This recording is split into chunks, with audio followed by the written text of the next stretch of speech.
Hello বন্ধুরা, welcome to English shortcut educational channel. আগের দিন আমরা আলোচনা করেছিলাম প্রিপোজিশন কি এবং প্রিপোজিশন বাক্যে কত রকমভাবে ব্যবহার হতে পারে।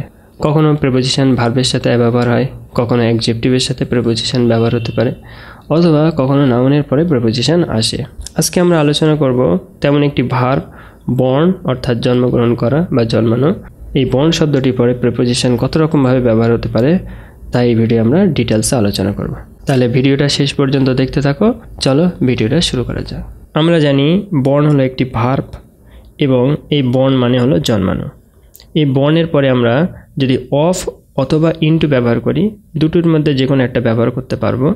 এর মানে দাঁড়াবে কোনো একটা পরিবারে জন্মগ্রহণ করা। যেমন লেখা আছে he was born of a rich family, মানে সে একটা ধনী পরিবারে জন্মগ্রহণ করেছিল। অথবা আমরা এটাও লিখতে পারি he was born into a rich family, সে একটা ধনী পরিবারে জন্মেছিল। তাহলে বর্ন অফের আরও একটা ব্যবহার দেখো, he was born of a noble lineage. এর মানে হলো সে একটা সম্ভ্রান্ত পরিবারে বা সম্ভ্রান্ত বংশে, লিনিয়েজ মানে হচ্ছে বংশ বা পরিবার, জন্মেছিল। তাহলে বর্ন অফ এবং বর্ন ইনটু দিয়ে আমরা কোনো পরিবারে জন্মগ্রহণ করছে এটা বোঝাতে পারি। নেক্সট, আমরা বর্নের পরে টু ব্যবহার করে দুই রকমভাবে বাক্য লিখতে পারি। বর্ন টু এর পরে কোনো যদি নাম বসায় তাহলে কেমন হবে, যেমন দেখো এ son was born to him, মানে তার একটা সন্তান জন্মেছিল। বা a son was born to mister and missus Ghosh, অর্থাৎ মিস্টার এবং মিসেস ঘোষের একটা সন্তান জন্মেছিল। তাহলে বর্নের পরে টু ব্যবহার করে যখন কোনো কারোর নাম বসাবো তাহলে তাদের পিতামাতার পরিচয় দেওয়া বোঝাবে। কিন্তু বর্নের পরে টু বসিয়ে কোনো যদি আমরা ক্রিয়াপদ ইউজ করি, ঠিক আছে, যেমন he was born to do good work, তাহলে কি বোঝাবে? তাহলে বোঝাবে natural talent to any action, মানে কোনো একটা কাজে সে জন্মগতভাবে পারদর্শী, এরকমটা বোঝাবে। যেমন he was born to good work, মানে সে ভালো কাজ করার উদ্দেশ্যেই যেন জন্মেছে। এরকম আরও একটা উদাহরণ শোনো, হি ওয়াজ বর্ন টু লিড, সে নেতৃত্ব দেওয়ার জন্য জন্মেছে। হি ওয়াজ বর্ন টু সিং, সে গাওয়ার জন্যই জন্মেছিল। হি ওয়াজ বর্ন টু ইন্সপায়ার, সে অনুপ্রেরণা দেওয়ার জন্যই জন্মেছিল।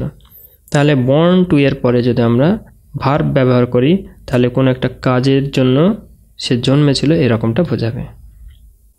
নেক্সট, বর্নের পরে যদি ইন ব্যবহার করি তাহলে আমরা কোনো জায়গার নাম বসাতে পারি।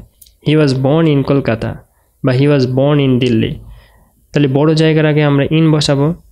অথবা যদি ছোট জায়গা বোঝানো হয় তাহলে অ্যাট বসাতে পারে, হি ওয়াজ বর্ন অ্যাট গোপালপুর, সে গোপালপুর গ্রামে জন্মেছিল। অথবা বর্নের পরে আমরা ইন বসিয়ে সালও ইউজ করতে পারি, যেমন হি ওয়াজ বর্ন ইন 1996, সে 1996 সালে জন্মেছিল। আর বর্নের পরে অন বসিয়ে আমরা দিনের নাম লিখতে পারি, he was born on 5 September, সে 5 তারিখে জন্মেছিল। নেক্সট ব্যবহার দেখো, বর্নের পরে আমরা ফর ব্যবহার করতে পারি।